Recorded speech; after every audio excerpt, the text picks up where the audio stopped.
नमस्कार साथियों, आज की इस क्लास में हम लोग जो है भारतीय संविधान एवं राज्य व्यवस्था का रिवीजन करने वाले हैं। इस क्लास के अंतर्गत चलिए करते हैं क्लास की शुरुआत। सबसे पहले जो है हम लोग जो है भारतीय राज्य व्यवस्था से जुड़े हुए कुछ इंपॉर्टेंट एक्ट्स या अधिनियम को हम लोग इस क्लास के अंतर्गत सबसे पहले जो है समझने वाले हैं। तो चलिए एक एक करके हम लोग इनको देखते हैं। सबसे पहले बात करते हैं ईस्ट इंडिया कंपनी के शासनाधीन पारित अधिनियम की। तो इसमें सबसे पहले आपको जो है रेगुलेटिंग एक्ट 1773 से जुड़े हुए कुछ इंपॉर्टेंट बातों को समझना जरूरी है। बात करते हैं हम लोग रेगुलेटिंग एक्ट 1773 की। तो इसमें सबसे पहले कलकत्ता में उच्चतम न्यायालय की स्थापना की गई थी। तो आपसे एग्जाम में पूछा जा सकता है कि कलकत्ता में उच्चतम न्यायालय की स्थापना किस एक्ट से हुई थी? 1773 के रेगुलेटिंग एक्ट से। और इसके जो प्रथम मुख्य न्यायाधीश थे, इनका नाम जो है एलिजा इम्पे था। बहुत बार परीक्षाओं में ये प्रश्न पूछा गया है कि कलकत्ता उच्चतम न्यायालय के प्रथम मुख्य न्यायाधीश कौन थे? Elijah Impey. नेक्स्ट, इसके बाद दूसरा जो इस एक्ट की खास बात थी कि बंगाल के गवर्नर को बंगाल का गवर्नर जनरल बना दिया गया। और बंगाल के जो प्रथम गवर्नर जनरल थे, इनका नाम जो है वारेन हेस्टिंग था। इस चीज़ को भी आपको याद रखना है। नेक्स्ट, इसके बाद जो अगला अधिनियम इंपॉर्टेंट है वो है पिट्स इंडिया एक्ट 1784। इसके द्वारा जो है नियंत्रण परिषद की स्थापना की गई थी। तो नियंत्रण परिषद की स्थापना किस अधिनियम से हुई थी? पिट्स इंडिया एक्ट जो है 1784 से हुई थी। नेक्स्ट, इसके बाद जो अगला अधिनियम इंपॉर्टेंट है वो है चार्टर एक्ट 1813। चार्टर एक्ट 1813 के द्वारा शिक्षा पर प्रतिवर्ष 1 लाख रुपए का खर्च का उपबंध किया गया था। इसके अलावा इस अधिनियम के द्वारा कंपनी का व्यापारिक एकाधिकार समाप्त कर दिया गया था, जिसमें जो है व चीन को छोड़कर कंपनी का व्यापारिक अधिकार जो है पूरी तरह से जो है समाप्त कर दिया गया था। नेक्स्ट, हम इसके बाद बात करते हैं चार्टर एक्ट 1833 की। तो इसके द्वारा बंगाल के गवर्नर जनरल को संपूर्ण भारत का गवर्नर जनरल बना दिया गया। और भारत का प्रथम गवर्नर जनरल जो है लॉर्ड विलियम बेंटिक थे। ये प्रश्न भी आपके एग्जाम के लिए बहुत इंपॉर्टेंट है। तो ये किस एक्ट के द्वारा किया गया था? 1833 के जो है चार्टर एक्ट के द्वारा। नेक्स्ट, इसके बाद बात करते हैं अगला जो इस चार्टर एक्ट की खास बात थी 1833 की, कि कंपनी का व्यापारिक एकाधिकार पूर्णतः समाप्त किया गया था चार्टर एक्ट 1833 के द्वारा। और इसी एक्ट के द्वारा जो है गवर्नर जनरल परिषद में चौथे सदस्य के रूप में कानूनी सदस्य को भी शामिल किया गया था। प्रथम जो इसके सदस्य थे ये कौन थे? लॉर्ड मैकाले जो है इस गवर्नर जनरल परिषद में चौथे सदस्य के रूप में शामिल होने वाले प्रथम सदस्य थे। नेक्स्ट, इसके बाद अगला जो अधिनियम है इसमें खास वो है चार्टर एक्ट 1853। इसके द्वारा विधि निर्माण हेतु केंद्रीय विधान परिषद की स्थापना का प्रावधान किया गया। और सिविल सेवकों की भर्ती के लिए जो है खुली प्रतियोगिताओं का आयोजन भी इसी एक्ट के द्वारा 1853 के एक्ट के द्वारा किया जाने लगा। नेक्स्ट, इसके बाद हम बात करते हैं कुछ अन्य अधिनियम की। तो इसमें सबसे पहले आप लोगों को जो है यहाँ पर भारत शासन अधिनियम 1858 को समझना पड़ेगा। यहाँ पर यह जो है ब्रिटिश क्राउन के शासन अधीन पारित अधिनियम थे। इनमें सबसे पहला जो है भारत शासन अधिनियम 1858 है। इसके द्वारा गवर्नर जनरल को जो है भारत का वायसराय बना दिया गया। और भारत के प्रथम वायसराय थे लॉर्ड कैनिंग। इनका नाम भी आपको याद रखना है कि भारत के प्रथम वायसराय कौन थे? लॉर्ड कैनिंग थे। इसके अलावा इसी अधिनियम के द्वारा भारत के राज्य सचिव के पद का सृजन किया गया था। भारत शासन अधिनियम 1858 के द्वारा भारत के राज्य सचिव के पद का सृजन किया गया। और भारत का शासन कंपनी से छीनकर सीधे ब्रिटिश शासन के अधीन कर दिया गया था इस अधिनियम के द्वारा। नेक्स्ट, इसके बाद अगला अधिनियम जो आपको याद रखना है भारत परिषद अधिनियम 1861। इसके द्वारा वायसराय को अध्यादेश जारी करने की शक्ति प्रदान की गई थी भारत परिषद अधिनियम 1861 के द्वारा। तथा इसके द्वारा जो है भारत में विकेंद्रीकरण की भी शुरुआत की गई थी। इसके बाद जो अगला अधिनियम इंपॉर्टेंट है वो है भारत परिषद अधिनियम 1892। इसके द्वारा देखिए, इसके द्वारा जो है केंद्रीय विधान परिषद के भारतीय सदस्यों को वार्षिक बजट पर बहस करने तथा प्रश्न पूछने का अधिकार दिया गया भारत परिषद अधिनियम 1892 के द्वारा, जिसमें पूरा प्रश्न और मतदान का अधिकार शामिल नहीं था। नेक्स्ट, इसके बाद बात करते हैं भारत परिषद अधिनियम 1909। ये काफ़ी इंपॉर्टेंट अधिनियम है। इसको मार्ले मिंटो सुधार अधिनियम के नाम से भी जाना जाता है। इसके द्वारा पृथक निर्वाचन के आधार पर मुस्लिमों के लिए सांप्रदायिक प्रतिनिधित्व का प्रावधान किया गया था। मार्ले मिंटो सुधार अधिनियम, जिसको हम भारत परिषद अधिनियम 1909 के नाम से जानते हैं। इसके अलावा जो अगला अधिनियम है वो है भारत शासन अधिनियम 1919। इसको जो है मॉन्टेग्यू चेम्सफोर्ड सुधार अधिनियम के नाम से जानते हैं। इसमें केंद्र में द्विसदनात्मक व्यवस्था का प्रारंभ किया गया और प्रांतों में जो है द्वैध शासन की शुरुआत हुई थी। प्रांतों में द्वैध शासन किस अधिनियम से शुरू हुआ था? तो ये जो है भारत शासन अधिनियम 1919 से शुरू हुआ था। विषय को 2 भागों में आरक्षित एवं हस्तांतरित में बांटा गया था। नेक्स्ट, इसके बाद जो है भारतीय संविधान का जो सबसे प्रमुख और बड़ा स्रोत था वो था भारत शासन अधिनियम 1935। इसके द्वारा केंद्र में संघात्मक सरकार की स्थापना की गई, प्रांतों में द्वैध शासन की समाप्ति की गई। इसके अलावा केंद्र में द्वैध शासन की शुरुआत हुई थी। प्रांतों में द्वैध शासन समाप्त किया गया जबकि केंद्र में द्वैध शासन की शुरुआत हुई थी। इसके अलावा केंद्रीय बैंक एवं संघीय न्यायालय की स्थापना भी की गई। साथ में बर्मा को भारत से अलग किया गया इसी अधिनियम के द्वारा। और सिंध व उड़ीसा नामक नए प्रांतों का निर्माण भारत शासन अधिनियम 1935 के द्वारा किया गया। तो ये कुछ खास बातें थी जो है भारत शासन अधिनियम 1935 की। नेक्स्ट इसके बाद हम लोग जो है अगला जो हमारा इसमें टॉपिक है वो है जो है भारतीय संविधान सभा। तो देखिए संविधान को बनाने में जो है भारतीय संविधान सभा का महत्वपूर्ण योगदान है। तो देखिए बात करें अगर हम भारतीय संविधान सभा के गठन की, तो इसका गठन जो है कैबिनेट मिशन योजना के तहत किया गया था। 1946 में जो है कैबिनेट मिशन भारत आया था, उसी के तहत जो है संविधान सभा का गठन किया गया था। बात करते हैं अगर हम संविधान सभा की अंतिम बैठक कब हुई थी, तो ये बैठक जो है 24 जनवरी 1950 को होती है।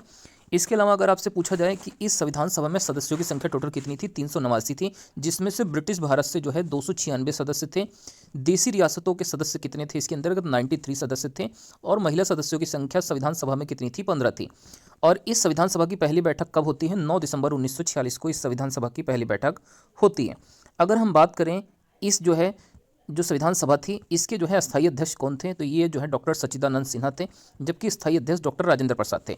इस संविधान सभा के उपाध्यक्ष पूछे जाएं तो ये एच.सी. मुखर्जी थे, जबकि संवैधानिक सलाहकार जो है संविधान सभा के बी.एन. राव थे। इस चीज़ को भी आपको याद रखना है। नेक्स्ट इसके बाद बात करते हैं उद्देश्य प्रस्ताव जो है कब पेश किया गया था, तो ये 13 दिसंबर 1946 को पेश हुआ था। और इसको किसने पेश किया था, तो ये पंडित जवाहरलाल नेहरू के द्वारा इसको पेश किया गया था। और यह उद्देश्य प्रस्ताव कब पारित हुआ था, तो ये 22 जनवरी 1947 को जो है पारित हुआ था। इस चीज़ को भी आपको याद रखना है। नेक्स्ट हम इसके बाद बात करते हैं कुछ और अन्य इंपॉर्टेंट पॉइंट्स की। तो यहाँ पर संविधान सभा से जुड़ी हुई कुछ प्रमुख समिति और उनके अध्यक्ष लिखे गए हैं। जैसे संघ शक्ति समिति और संघीय संविधान समिति के अध्यक्ष जो है जवाहरलाल नेहरू थे, जबकि नियम समिति, प्रक्रिया समिति और संचालन समिति के अध्यक्ष डॉक्टर राजेंद्र प्रसाद थे। जबकि प्रांतीय संविधान समिति, मौलिक अधिकारों की एवं अल्पसंख्यकों संबंधी जो समिति थी, उसके अध्यक्ष जो है सरदार वल्लभ भाई पटेल थे। प्रांतीय संविधान समिति, मौलिक अधिकारों एवं अल्पसंख्यकों संबंधी समिति। इसके अलावा प्रारूप समिति, जिसका गठन 29 अगस्त 1947 को हुआ था और इसमें 7 सदस्य थे। इस समिति के अध्यक्ष जो है डॉक्टर भीमराव अंबेडकर थे। इस चीज़ को भी आपको याद रखना है। नेक्स्ट हम इसके बाद बात करते हैं भारत के संविधान से जुड़ी कुछ अन्य बातों की। तो भारत का संविधान देखिए 26 नवंबर 1949 को संविधान सभा द्वारा पारित किया गया था, लेकिन इसको लागू कब किया गया, 26 जनवरी 1950 को। संविधान सभा ने 26 नवंबर 1949 को एक तरह से कह सकते हैं इसको अपनाया था और 26 जनवरी 1950 से लागू हुआ गया था। इस संविधान को बनाने में टोटल जो है 2 वर्ष 11 माह और 18 दिन का समय लगा था। जबकि मूल संविधान के अंदर अगर आपसे पूछा जाए कितने भाग थे, 22 भाग थे, 8 अनुसूचियाँ थी और 395 अनुच्छेद इसके अंतर्गत थे। वर्तमान में क्या स्थिति है जो है, तो वर्तमान में जो है संविधान में 25 भाग हैं, 12 अनुसूचियां हैं और लगभग 465 के आसपास अनुच्छेद वर्तमान संविधान में आपको देखने के लिए मिल जाएंगे। नेक्स्ट हम अब बात करते हैं संविधान के प्रमुख जो है स्रोतों की।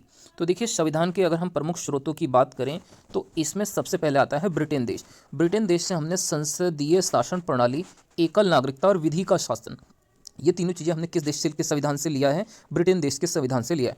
इसके अलावा बात करें अगर हम संयुक्त राज्य अमेरिका की, तो इसके अंतर्गत जो है मौलिक अधिकार, मूल अधिकार, न्यायपालिका की स्वतंत्रता, न्यायिक पूर्वालोकन, उच्चतम व उच्च न्यायालय के न्यायाधीशों को हटाया जाना, इसके अलावा राष्ट्रपति पर महाभियोग, उपराष्ट्रपति का पद और विधियों के समान संरक्षण, ये सभी चीज़ें हमने जो है अमेरिका के संविधान से ली गई हैं। इसमें आपसे मुख्य रूप से क्या क्या पूछा जा सकता है, एक तो मौलिक अधिकार हमने कहाँ से लिया है, दूसरा राष्ट्रपति पर महाभियोग कहाँ से लिया गया है, और साथ में उपराष्ट्रपति का पद। ये तीनों चीज़ें जो है काफ़ी इंपॉर्टेंट हैं संयुक्त राज्य अमेरिका के संविधान से।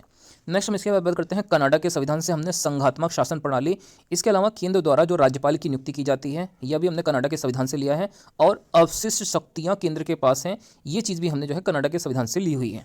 नेक्स्ट हम इसके बाद बात करते हैं आयरलैंड के संविधान से हमने क्या लिया है, तो ये भी आपसे पूछा जा सकता है। नीति निर्देशकता तो बहुत बार एग्जाम्स में पूछा जाता है। इसके अलावा राष्ट्रपति का निर्वाचन किस प्रकार से होता है, ये भी हमने आयरलैंड के संविधान से लिया है। राष्ट्रपति द्वारा जो राज्यसभा में सदस्यों को मनोनीत किया जाता है, जैसे राष्ट्रपति राज्यसभा में जो है 12 सदस्यों को मनोनीत कर सकता है, तो ये हमने आयरलैंड के संविधान से लिया हुआ है। नेक्स्ट अगर आपसे पूछा जाए जर्मनी से क्या लिया गया है, तो जर्मनी से हमने आपातकाल इमरजेंसी को लिया है, और सोवियत संघ यानी रूस देश से हमने जो है मौलिक कर्तव्यों को या मूल कर्तव्यों को लिया है। दक्षिण अफ्रीका के संविधान से संविधान संशोधन की प्रक्रिया ली गई है, और जापान से जो है विधि द्वारा स्थापित प्रक्रिया ली गई है। तो ये कुछ इंपॉर्टेंट बातें थीं जो हमने अन्य देशों के संविधान से जो है ग्रहण की हुई है।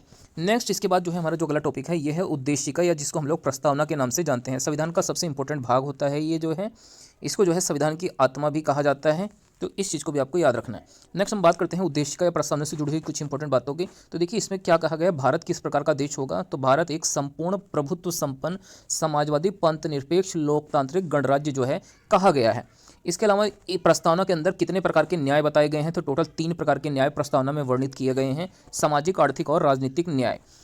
बात करते हैं अगर हम प्रस्तावना के अंदर स्वतंत्रता के कितने प्रकार बताए गए हैं, तो इसमें टोटल 5 प्रकार की स्वतंत्रताएं बताई गई हैं। विचार, अभिव्यक्ति, विश्वास, धर्म और उपासना की स्वतंत्रताएं। विचार, अभिव्यक्ति, विश्वास, धर्म और उपासना की स्वतंत्रता। इसके अलावा बात करें अगर हम प्रस्तावना के अंदर जो है कितने प्रकार की समता या समानताओं को बताया गया है, तो 2 प्रकार की, प्रतिष्ठा और अवसर की समानता।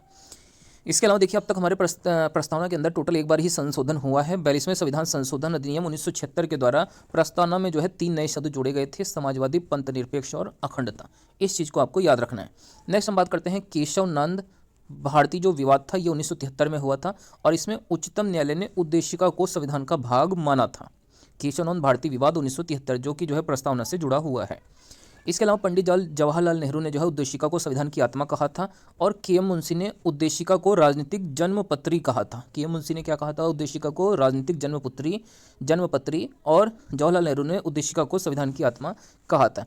नेक्स्ट इसके बाद जो है भारत के राज्य की चिन्ह से जुड़े हुए, राष्ट्रीय प्रतीक से जुड़े हुए कुछ इंपॉर्टेंट चीज़ें हैं जो आपको पता ही होंगी। जैसे हमारा राष्ट्रीय ध्वज तिरंगा है, राष्ट्रीय विरासत पशु हाथी है, राष्ट्रीय जलीय जीव डॉल्फिन है, राष्ट्रीय वृक्ष बरगद है, राष्ट्रीय फल भारत का जो है आम है, जबकि राष्ट्रीय पशु जो है, राष्ट्रीय पुष्प जो है कमल है, राष्ट्रीय कैलेंडर शक संवत पर आधारित है, राष्ट्रीय पक्षी मोर, राष्ट्रीय पशु बाघ है, राष्ट्रगीत भारत का वंदे मातरम, राष्ट्रगान जनगण मन है, जबकि भारत का जो राष्ट्रीय चिन्ह है वह जो है सारनाथ स्थित अशोक स्तंभ के सिंह की अनुकृति है।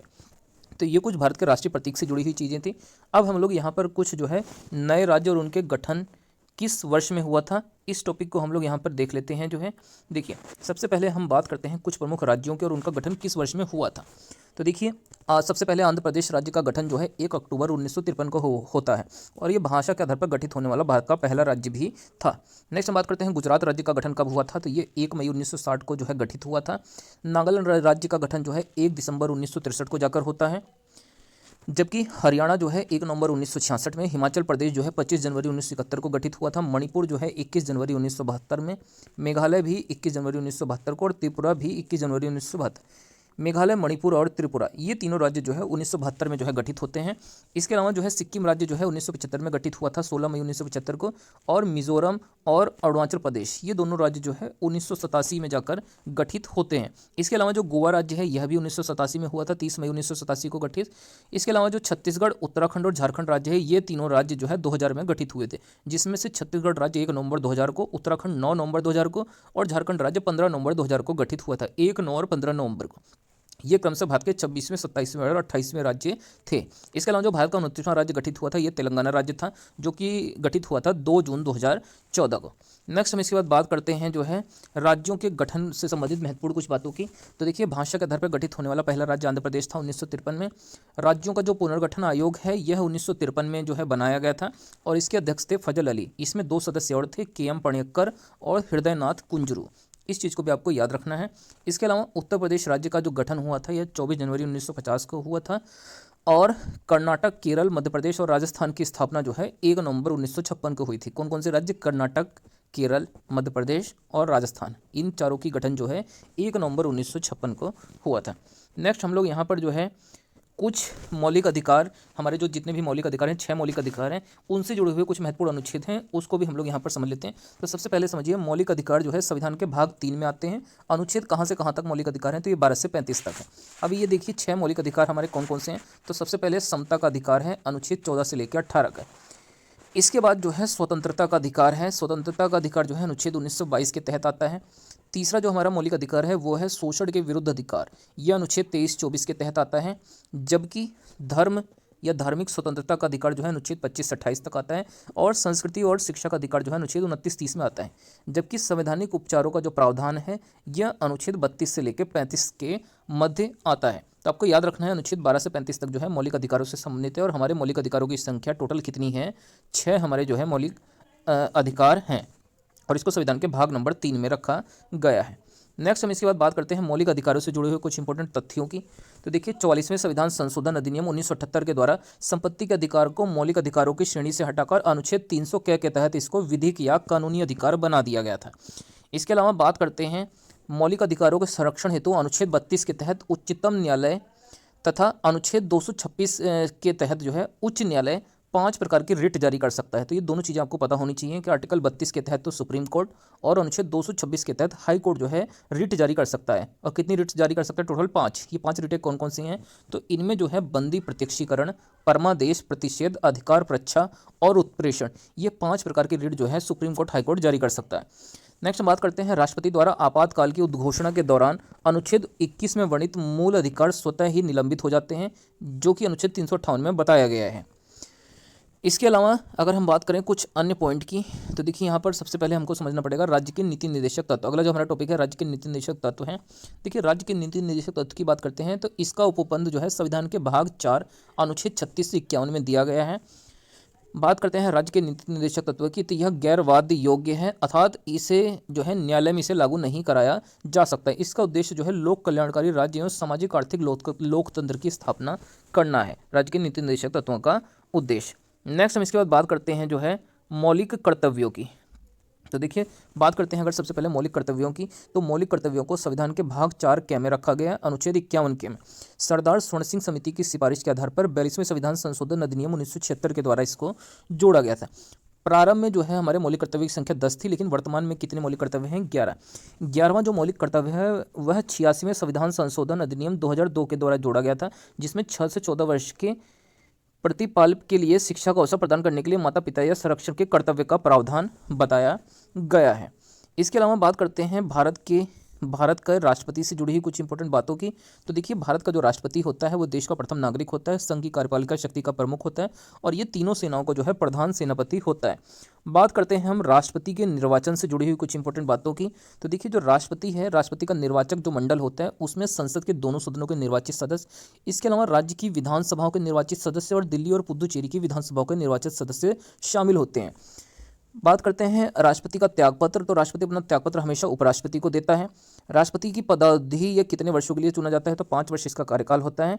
राष्ट्रपति को महाभियोग प्रक्रिया के द्वारा हटाया भी जा सकता है। अगर हम राष्ट्रपति की योग्यता की बात करें तो राष्ट्रपति जो है राष्ट्रपति का पद पर किसी को आने के लिए जो है वह भारत का नागरिक होना चाहिए, 35 वर्ष की आयु पूरी कर चुका हो और लोकसभा का सदस्य निर्वाचित होने के वो योग्य है।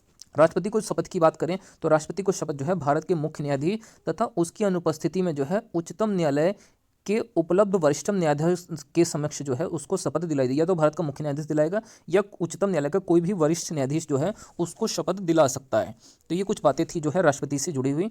नेक्स्ट हम बात करते हैं राष्ट्रपति पर महाभियोग। तो देखिए राष्ट्रपति पर महाभियोग का वर्णन अनुच्छेद 61 में है और यह अमेरिका के संविधान से लिया गया है। महाभियोग का जो प्रस्ताव संसद के किसी भी सदन में लाया जा सकता है, लेकिन उसको पारित करने के लिए दोनों सदनों से अलग अलग उसको पारित करना होगा और कुल सदस्यों के 2/3 बहुमत से अर्थात विशेष बहुमत से महाभियोग के प्रस्ताव को जो है पारित कराया जाता है। बात करते हैं इसके बाद हम लोग उपराष्ट्रपति की। उपराष्ट्रपति राज्यसभा का पदेन सभापति होता है। उपराष्ट्रपति अपना त्यागपत्र जो है हमेशा राष्ट्रपति को सौंपता है। उपराष्ट्रपति के निर्वाचन में लोकसभा राज्यसभा के सदस्यों का आनुपातिक प्रतिनिधित्व प्रणाली एवं एकल संक्रमणी मत के द्वारा जो है इसका निर्वाचन किया जाता है। उपराष्ट्रपति को शपथ हमेशा राष्ट्रपति दिलाता है, जबकि इसका कार्यकाल जो है 5 वर्षों के लिए होता है। इसके अलावा अगर हम उपराष्ट्रपति पद की योग्यता की बात करें तो भारत का नागरिक हो, न्यूनतम आयु 35 वर्ष की होनी चाहिए और साथ में वो राज्यसभा का सदस्य बनने के योग्य होना चाहिए। तो दोस्तों आज की क्लास में हम लोग जो है यहीं तक जो है इसको रिवीजन करने वाले हैं। बाकी इससे आगे का जो है आपको जो है अगली क्लास में हम लोग जो है इससे आगे के बचे हुए टॉपिक्स को रिवाइज करेंगे। आप लोगों की क्लास कैसी लगी है कमेंट करके आप लोग जरूर अपनी राय दीजिएगा और वीडियो को अच्छी लगने पर वीडियो को लाइक करके चैनल को जरूर से सब्सक्राइब कर लें।